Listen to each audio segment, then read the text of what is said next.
Assalamu alaikum, barkanku da warhaka. Kamar kullum dai sunana Umar Nuhu Musa.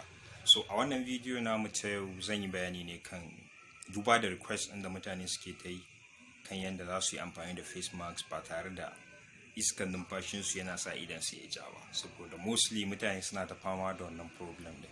So da farko dai, har in ka duba face mask yana zuwa haka ne. Face mask za ga in ka rike kasan shi, za ga kasan is soft compared to yadda saman yake. A saman za ka ga akwai aluminium da suke sawa.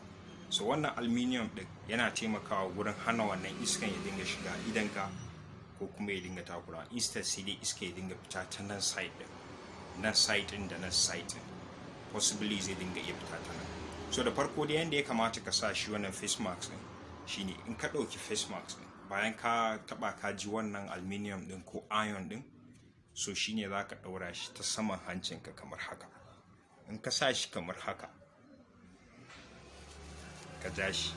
Abu na biyu da za ka yi shine, in ka duba za ka ga cewa in yi lapping a nan ɗinka, so za ka zo ka taking daidai shape ɗin hancinka, sai ka danna shi abin ya yi ƙasa. In ka danna shi daidai shape ɗin hancinka, za ku ga cewa abin ya kwanta haka ya bi nan, kuma haka ya kwanta ya rufe hancinka. So haka zai taimaka gurin hana wannan iskan numfashin naka ya dinga shiga idanka, ya sa idanka ya ja ko ya dinga maka zafi.